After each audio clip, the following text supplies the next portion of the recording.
M5D UFO Files. Unraveling the UFO Files. Revelations that change everything. The views and opinions expressed by individuals in the following program do not necessarily reflect those of the broadcaster or its parent company or affiliates.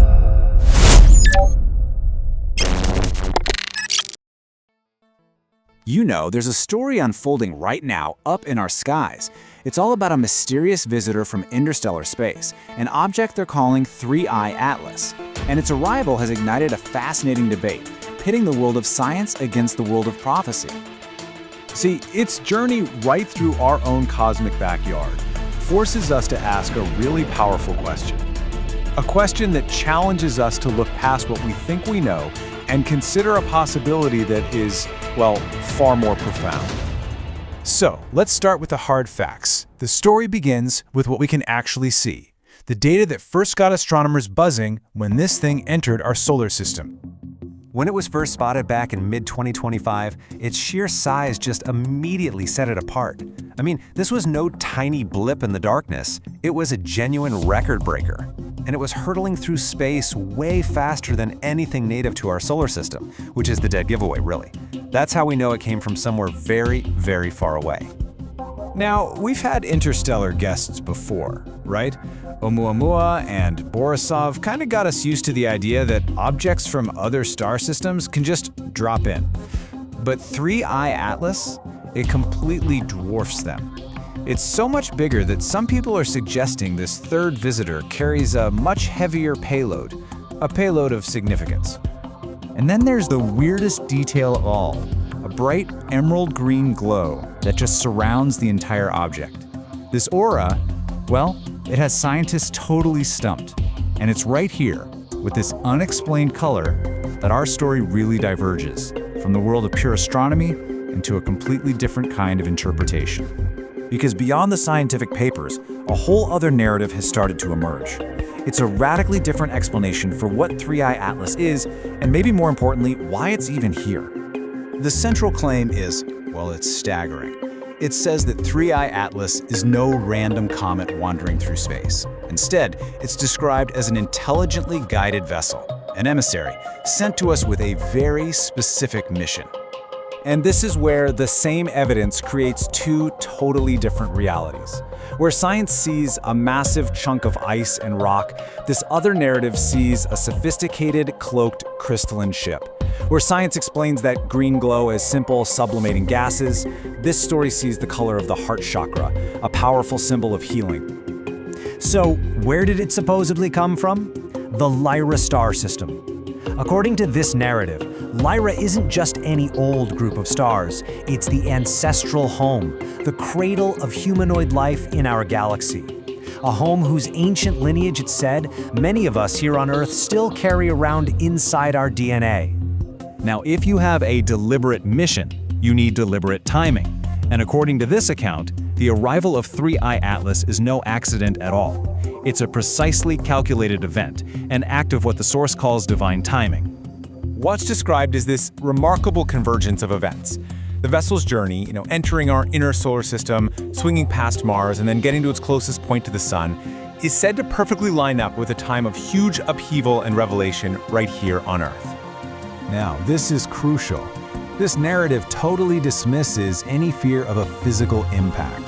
The vessel's path is described as being carefully controlled, not for a physical collision, but for an energetic one. And its flyby of Mars is actually cited as a key part of that mission. Okay, so if it's not a comet and it's not going to hit us, what's its purpose? Well, the narrative claims its main mission is to deliver something called light codes, a kind of energy meant to help humanity evolve. But what on earth are light codes? They aren't described as digital data like ones and zeros. They're described as packets of divine intelligence. Think of them as vibrational patterns designed to connect with our DNA and switch on our dormant, multidimensional potential. This transmission is supposedly a complex blend of different frequencies. It's got Lyron codes for things like courage and unity, Syrian codes for sacred geometry and spiritual law, and even Pleiadian codes for unconditional love and creativity, all of it harmonized into one single, powerful broadcast aimed right at humanity. The narrative even provides a kind of how-to guide for integrating these energies.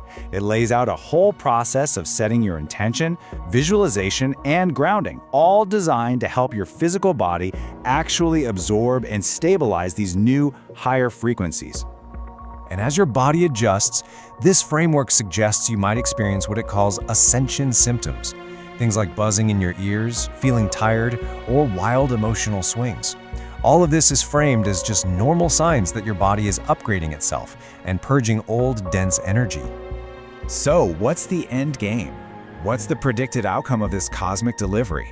Well, the source material describes nothing less than a fast and profound transformation of our entire civilization. First and foremost, it would mean the end of Earth's cosmic isolation.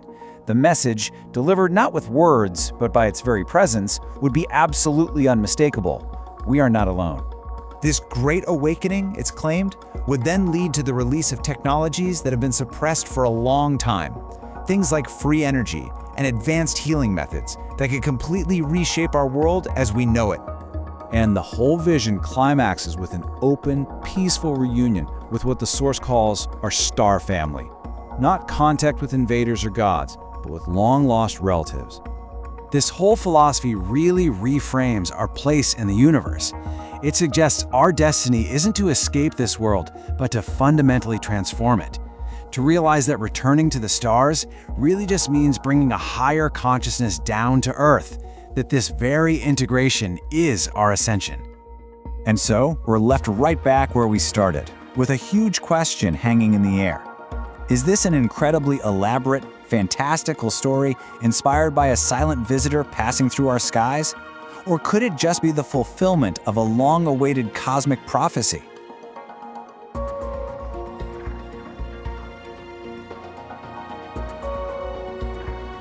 That interpretation? Well, ultimately, that's left to you. Welcome to the Deep Dive.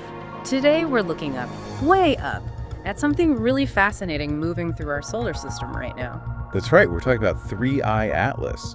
As of mid-September 2025, it's cruising between Jupiter and Mars. And it's not just any comet, is it? The descriptions are, well, pretty extraordinary. Definitely not ordinary. Its speed is the first giveaway.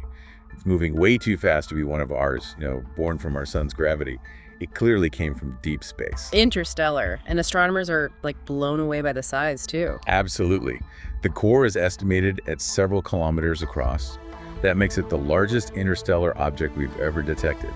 It makes Oumuamua and Boris look tiny in comparison. Wow. And there's this talk of a green glow, an emerald aura. Yes, that's another really interesting characteristic, a luminous coma, often showing this distinct emerald green color. It's quite striking in the observations. Okay, so we have this huge, fast-moving, green glowing object from another star system visiting us. The big question we want to dive into today is, what if it's more than just a cosmic rock? Exactly. What if it's not random? What if it's deliberate? Perhaps even an emissary with a message.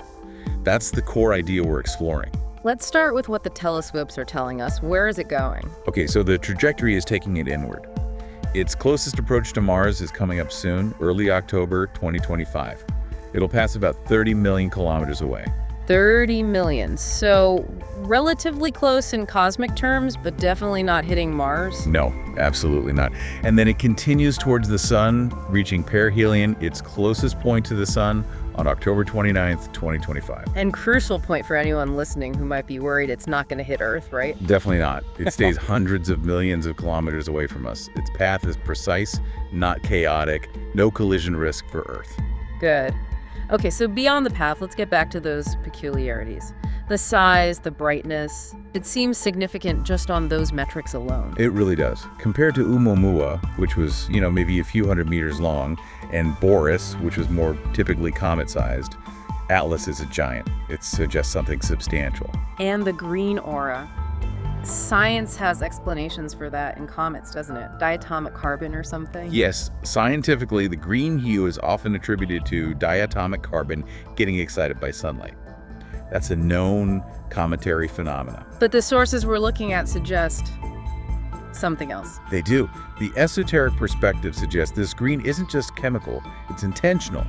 It's the color associated with the heart chakra, with healing, a visual broadcast of heart-centered energy, you could say. So a coded message in the color itself.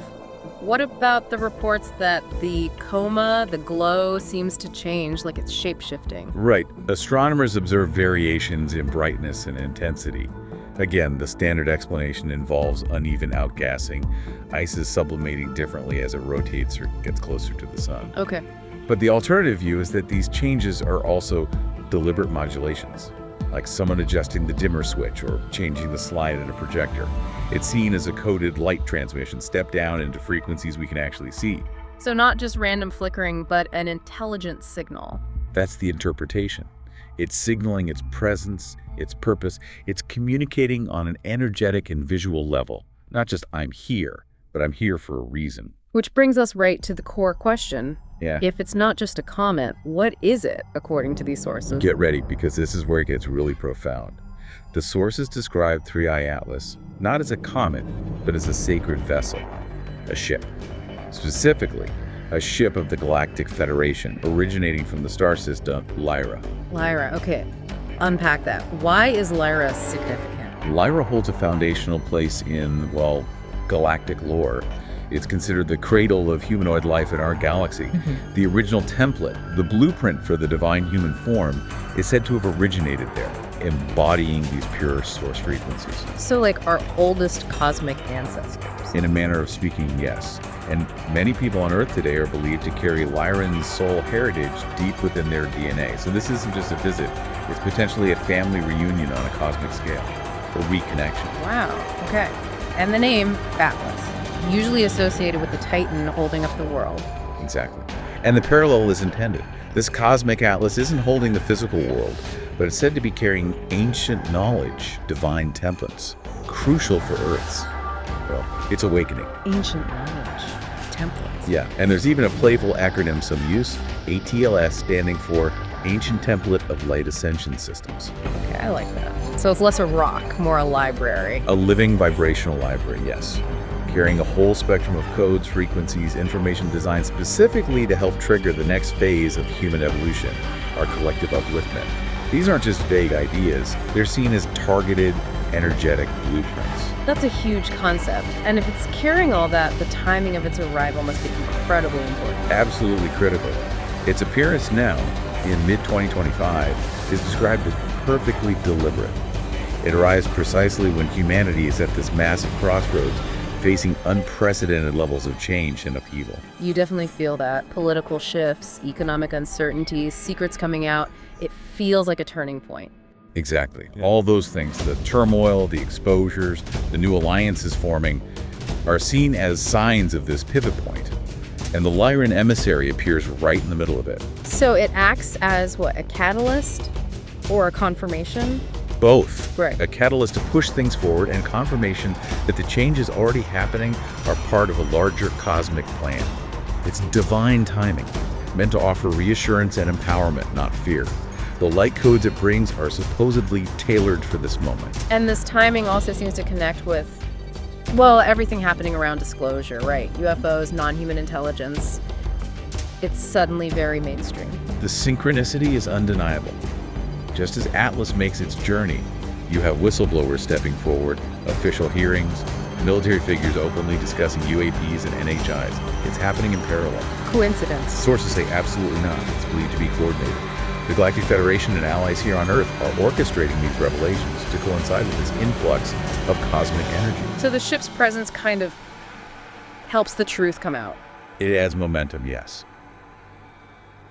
And energetic protection for those speaking out. It's a clear signal, especially to global leaders, that Earth's period of cosmic isolation is ending. The universe is knocking, quite visibly. And it's a friendly knock, right? Not an invasion force. Emphatically peaceful, the sources are very clear. This is a Federation vessel operating with immense love and under diplomatic clearance from galactic councils. Its purpose is assistance, liberation. Liberation. Think of it like Earth graduating from quarantine we're moving into the early stages of becoming galactic citizens. This voyage is like an envoy's grand tour announcing, hey, you're not alone, welcome to the neighborhood. Oh, welcoming committee, not an invasion fleet. Precisely. It's preparing the ground, energetically and psychologically, for more open contact down the line. That's still likely a few years off, but this is a major step. It gets people thinking, questioning, expanding their horizons. But if it's a ship, how does it just cruise in looking like a comet? How does it avoid, triggering panic or a military response? Advanced technology and, well, camouflage. Oh. What our telescopes see, the coma, the glow, is, according to these sources, a sophisticated projection. A comet disguise. Clever. It allows the vessel to enter our system openly, but non-threateningly. Inside this projection, at the core, is the actual ship described as a highly advanced crystalline vessel capable of physical and interdimensional travel. And it has a crew. Oh yes, manned by an advanced Lyron team, along with specialists from other Federation groups. The ship itself acts like a giant broadcasting crystal, and the crew manages the energy, directing the light code transmissions towards Earth and other targets. Like a mobile transmitter. A very powerful one. And it's not alone. There's apparently an escort flotilla of smaller craft accompanying it. Really? We don't see those. Not easily with current tech, though some sensitives report seeing lights or having visions. These escorts provide protection, gather data on our response, and help distribute the energy payload more efficiently, like nodes in a network, amplifying the signal to Earth's grid or even Mars. So it's a whole coordinated mission, carefully planned. Extremely carefully planned. Maximum positive impact, minimum disruption. A diplomatic visit on a galactic scale, you could say. Okay, let's tackle the fear aspect directly. Because with something this strange, fear narratives pop up. Invasion, collision. Right, and it's crucial to address those. The sources are adamant. There will be no alien invasion. Claims that Atlas is hostile, a battleship, an AI spy, or the Anunnaki returning. These are dismissed as disinformation or fear-mongering. So definitely not here to conquer. Absolutely not. It's here to liberate, to assist awakening. Think about it. If it were hostile, would it travel slowly, visibly, putting on a light show? No. Aggressors use stealth or sudden force. This approach is open, almost like an announcement. It's making itself known, but gently. Exactly. It is observing us, gathering data on our consciousness, our reactions, but with compassion. Like a doctor checking vitals before helping a patient, not like a spy planning an attack. And the collision fears. We covered Earth, but what about Mars? Some early reports suggested a close shave. Those early projections were based on incomplete data, treating it like a dumb rock. The sources insist its trajectory is under intelligent control. It will fly by Mars, but it won't hit it. No planet will be struck. Its path is precise and intentional. Okay, so the Mars flyby in early October. What's the purpose of that specifically? Just a gravity assist? That's part of it, a navigational maneuver. But energetically, it's described as a rendezvous. There are believed to be Federation outposts on Mars, some involving humans too, hidden from public view. A rendezvous? Interesting. And any effect on Mars itself? Yes. It said Atlas will transmit codes to help with the gradual terraforming and healing of Mars. Esoterically, Mars carries a heavy imprint of conflict, the god of war energy. This mission aims to help transmute that war karma. Healing Mars, which could affect Earth too. Potentially, yes. Huh. The planets are interconnected energetically. Healing Mars's conflict signature could have positive ripple effects on Earth's energy field. Okay, after Mars, it heads for perihelion, closest to the sun, end of October. What happens then? This part is key. Perihelion happens on the far side of the sun from Earth's perspective, so it's shielded from our direct view. This allows for critical operations. Like what? It might briefly drop the comet disguise to absorb a massive amount of solar energy, like recharging its batteries. And there's speculation it might deploy something, a crystal regulator, into the sun itself. Oh, what? Into the sun? A device designed to modulate solar activity, basically to help ensure a smoother, more harmonious flow of solar energy to the whole system, supporting the ascension process rather than causing disruptive flares. Wow, okay. And after it swings around the sun? It begins its journey back out of the solar system, but its work isn't done. As it travels outwards, it will energetically ping or connect with all the major planets. Raising their frequencies, too. Essentially, yes, coordinating the whole solar system's ascension. Earth is the main focus, of course. And get this, as Earth continues its orbit into late 2025 and 2026, we'll actually pass through the energetic wake left by Atlas. It's true. Exactly. A corridor filled with charged particles and codes. This is expected to trigger another wave of spiritual acceleration for us here. It's like a time-release capsule for the entire solar system. That makes sense of the reports about its changing appearance, too, then. It's not breaking up. No, definitely not fragmentation. The changes in size, brightness, color, they're intentional. The ship is modulating its energy field.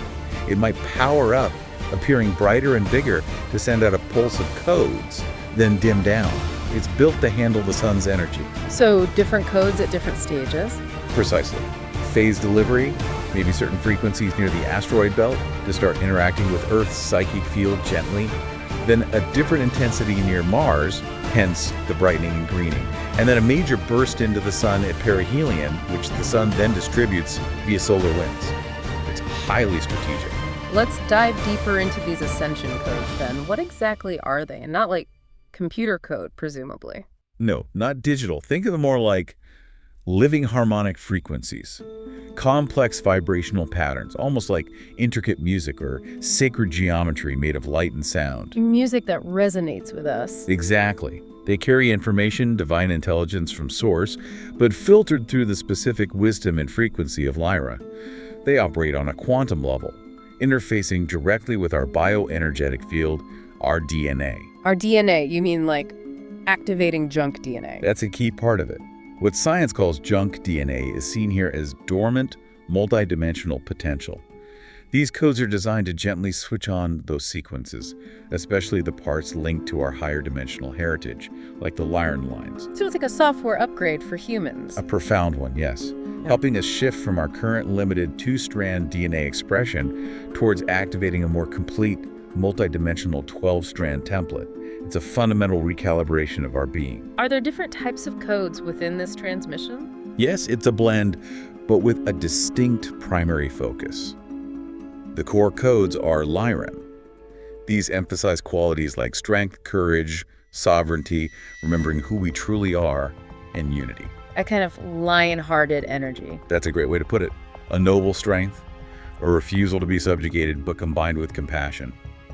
It's also a chance to heal old wounds connected to Lyra, like the deep-seated trauma from the ancient Lyra-Draco Wars many starseeds carry. So, primarily Lyran, but other flavors too. Definitely.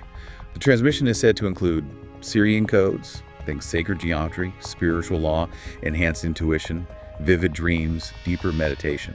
Sirius has always been linked to that. Okay. Then you have Pleiadian codes focusing on unconditional love, creativity, joy, ensuring this new power expresses harmoniously. Plus, contributions from Arcturans healing, technical knowledge, and Andromedans boosting galactic awareness. It's like a galactic symphony. It is. Harmonized into one powerful stream, but with the Lyrans taking the lead, like the elder siblings returning to guide us through this major evolutionary step. So if these codes are washing over us, how can people listening consciously work with them? How do we integrate this energy? Great question. While there's an automatic download happening for everyone with an open heart, conscious participation really amplifies the benefits. It's about actively welcoming it. How do you do that? Simple things, really. Daily quiet time, meditation, or prayer. Intentionally connect with the energy of 3i Atlas. You could go outside at night, look towards where it might be, and just state your intention. I welcome the highest light codes from the Lyron mission for my greatest good and the good of all. Visualization helps too, I imagine. Absolutely. Visualize that emerald green light watching over you, maybe as sparkling particles entering your energy field. Pay attention to sensations, warmth in the heart, tingling, subtle energy shifts. Those are signs you're connecting and integrating. And grounding. I keep hearing grounding is crucial with these intense energies. Essential. Absolutely essential. As these high frequencies come in, you need to anchor them into your physical body and into the earth. Otherwise, you can feel spacey, overwhelmed, ungrounded. So practical tips for grounding. Connect with nature. Walk barefoot on the grass or soil if you can direct contact with the earth. Deep breathing, visualizing roots growing down from your feet into the planet's core. Syncing your energy with Gaia's, as she's integrating this too. What about physical or emotional effects? People talk about ascension symptoms. Yes, and it's important to normalize these. You might experience buzzing or ringing in the ears, strange head pressure, unusual fatigue, maybe big emotional swings, incredibly vivid dreams, even flu-like symptoms without actually being sick. That sounds uncomfortable. It can be, but try to see it positively. It's often your body literally upgrading. Your cells are detoxifying old, dense energies, releasing fear patterns, making space for the new light codes. Your DNA is coming online in new ways. So it's a sign things are working. Often, yes. The key is self-care during this. Drink lots of water, eat clean, high-vibration foods, get plenty of rest, and importantly, allow emotions to surface and release without judgment. Don't suppress them. This must be especially intense for starseeds, right? Particularly those with Lyron connections. Oh, profoundly so. For Lyron starseeds, this isn't just an event. It's a homecoming at a soul level. They might feel an intense, unexplainable familiarity with the energy, maybe get flashes of memory, visions of Lyra. It could be very emotional. A chance for healing old wounds. A huge opportunity, especially those deep ancestral traumas from Lyra's history. This energy can help finally release and integrate those, and it activates specific potentials. Like what? There's talk of activating the 5th strand Heart Warrior Code. It's about weaving love and courage centered in the higher heart. This can lead to newfound confidence, a powerful sense of purpose, maybe stepping into leadership. Any other Lyron traits getting amplified? Maybe noticing more feline or leonine qualities surface that, regal bearing, fierce independence, a strong protective instinct, especially for truth or the innocent.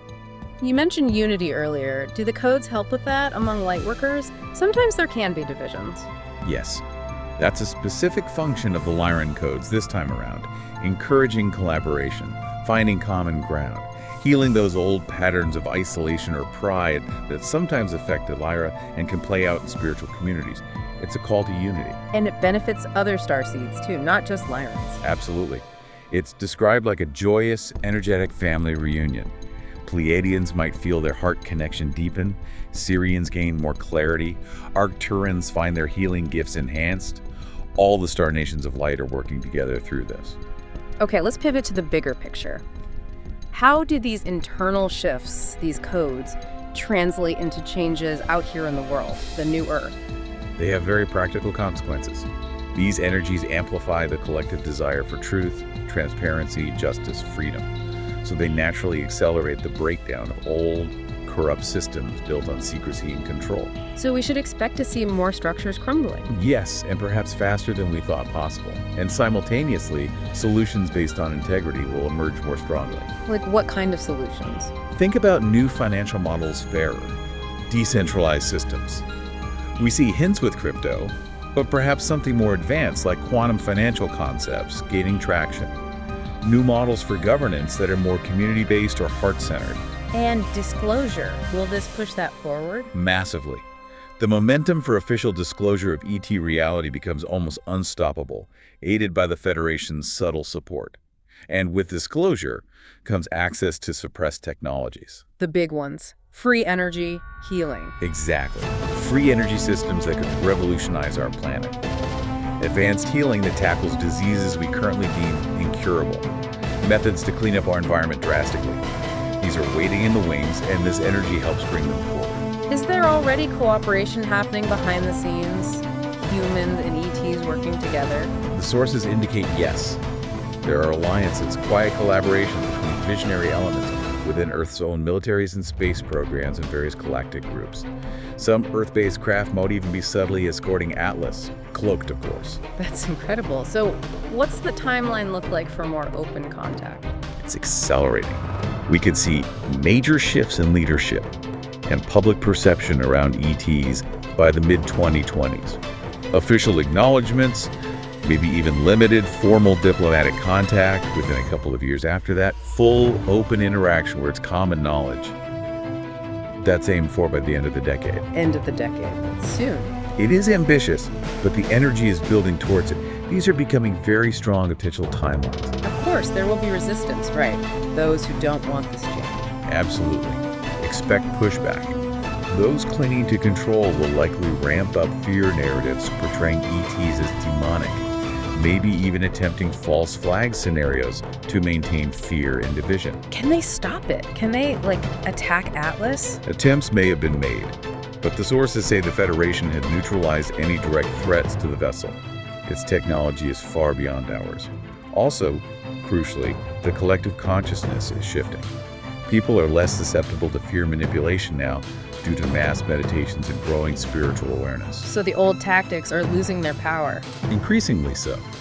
The forces of control are described as being in disarray. Some are apparently even trying to negotiate deals or seek clemency, seeing the writing on the wall. You might see surprising turnarounds, former opponents of disclosure suddenly supporting it. But still potentially some chaos. There could be transient conflict, yes. Individuals or groups deeply entrenched in fear might react chaotically, but it's seen as the final thrashings of an old beast, not something that can derail the overall process. And this is where starseeds come in again, holding the light. Precisely. By integrating these codes, starseeds become anchors of stability. They hold a higher frequency, guide others through the confusion, embody the new possibilities. They become those way showers, part of the prophesied 144,000, helping burst the new Earth. Let's clock Atlas back to the other interstellar visitors we had, Oumuamua and Boris. Is there a link? A very strong link. They're seen as forming a trilogy, a deliberate sequence to progressively awaken humanity. A trilogy? How so? Oumuamua in 2017 was the mind shaker. Its weirdness, the debate about it being artificial, planted the seed to ET technology right in mainstream science. It made us question. Okay, the mind. Then Boris. Boris in 2019 was more like seeding the body or the physical reality. It looked more like a comet, normalizing the idea of interstellar visitors. It brought water and organics, hinting at panspermia life being common out there. Mind, body. So Atlas is. Atlas ignites the spirit. It moves beyond just observation and delivers the actual energetic toolkit, the ascension codes for transformation. Mind, body, spirit. The trilogy completes the groundwork. The next logical step is open interaction. It really feels orchestrated when you put it like that. Everything about it seems symbolic. The emerald green glow activating the heart, but also the higher heart when combined with indigo frequencies, bridging love and truth. Its origin near the galactic center, bringing ancient core wisdom. And Earth's role in all this? It feels like our little planet is suddenly center stage. It is, in many ways. Earth's awakening is apparently a huge event on a galactic scale. Countless benevolent races are watching, cheering us on. It's like the fireworks at a cosmic graduation ceremony. What happens here matters far beyond Earth. That's a powerful thought. So as we wrap up this deep dive, what's the main takeaway message? I think it's one of profound hope and honestly certainty. From the perspective these sources offer, ascension isn't a possibility anymore, it's happening. It's underway and irreversible. The light has already won. The tide has turned. Irrevocably.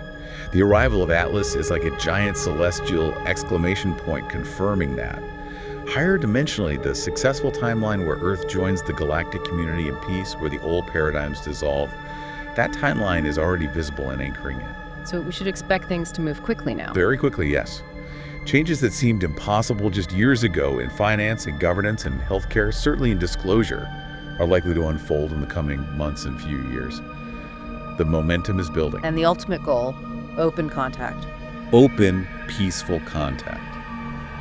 The day when ships like Atlas don't need disguises, when they can appear openly as a blessing.